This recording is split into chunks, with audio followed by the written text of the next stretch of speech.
मंडळी, सतत डोळ्यांसमोर कालची घटना येते.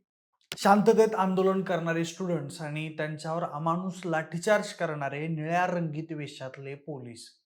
नीट परीक्षेचा पेपर फुटल्यामुळे देशभरातील जवळपास 20 विद्यार्थ्यांनी स्वतःला संपवलं आणि त्यावरून सीजेपीने दिल्लीत शिक्षण मंत्री धर्मेंद्र प्रधान यांच्या राजीनाम्याची मागणी करत जंतर मंतर इथं उपोषण सुरू केलं. त्यानंतर सोनम वांगचूक यांना पोलिसांनी उचलून नेल्यावर सीजेपीने चलो सांसद हा नारा दिला आणि काल सगळे आंदोलक संसदेवर शांततेत जायला लागले.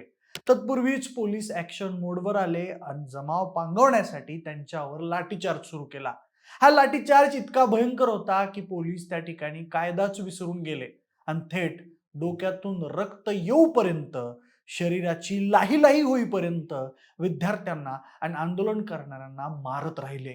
पण मंडळी, खरंच पोलिसांनी रक्त येऊपर्यंत मारणं ही किती दुर्दैवी बाब आहे. पोलिसांनी असं शांततेत आंदोलन करणाऱ्या पोरांना मारायला हवं होतं का? त्याचं उत्तर हो कधीच नसू शकतं. पण इथे प्रश्न असा उपस्थित होतो की पोलिसांना जखमी होईपर्यंत लाठीचार्ज करण्याचा अधिकार खरंच असतो का? आंदोलन चिघळू नये आणि सरकारी मालमत्तेचं नुकसान होऊ नये म्हणून पोलीस बळ वापरून आंदोलनावर नियंत्रण मिळवण्यापर्यंत ठीक आहे.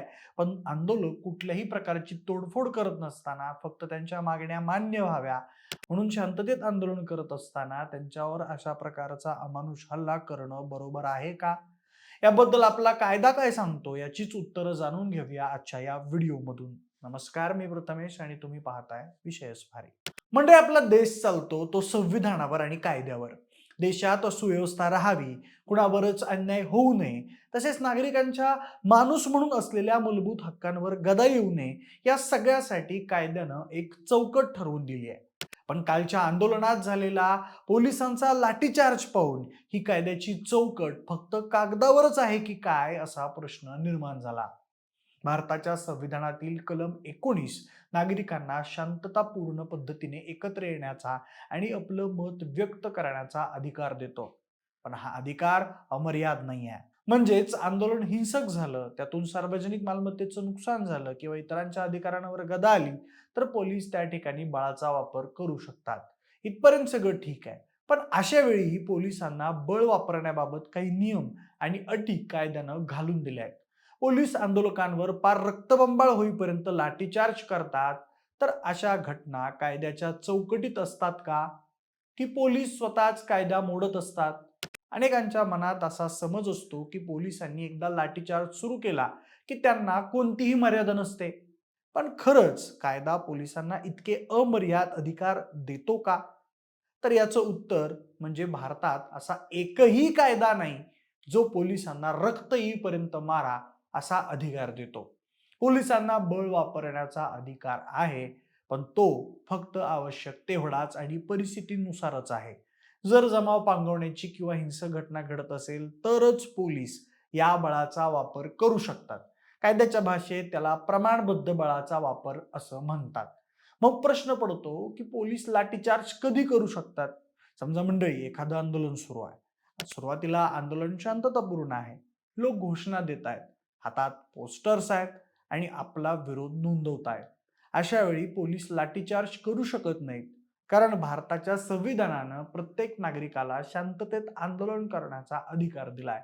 पण जर परिस्थिती बदलली, जमाव हिंसक झाला, दगडफेक सुरू झाली, सरकारी किंवा खासगी मालमत्तेची तोडफोड झाली, पोलिसांवर हल्ला झाला किंवा लोकांच्या जीवाला धोका निर्माण झाला, तरच पोलिसांना हा अधिकार मिळतो. यामध्ये लाठीचार्ज हा एक पर्याय असू शकतो, पण याचाही अर्थ असा नाही की पोलिसांनी कोणालाही कितीही बेदम मारहाण करावी. खरं तर लाठीचार्जचा उद्देश शिक्षा देणं नसतो, तर उद्देश फक्त एवढाच असतो की जमाव दूर करणे आणि परिस्थिती नियंत्रणात आणणे, म्हणजेच आवश्यक तेवढाच बळाचा वापर करणे. पण कालच्या आंदोलनात आपण विद्यार्थ्यांची डोकी फुटलेली बघितली आहेत. काही जणांना लाठीचार्जमुळे झालेल्या जखमा बघितल्यात. त्यात काही जण बेशुद्ध झाल्याचंही दिसून आलं. अशा वेळेस पोलिसांचा त्यांना मिळालेल्या अधिकाराचा गैरवापर होत असतो. काल काही व्हिडिओजमध्ये पोलीस स्वतः विद्यार्थ्यांच्या दिशेनं दगडफेक करताना दिसून आले, जे अतिशय दुःखद घटना आहे.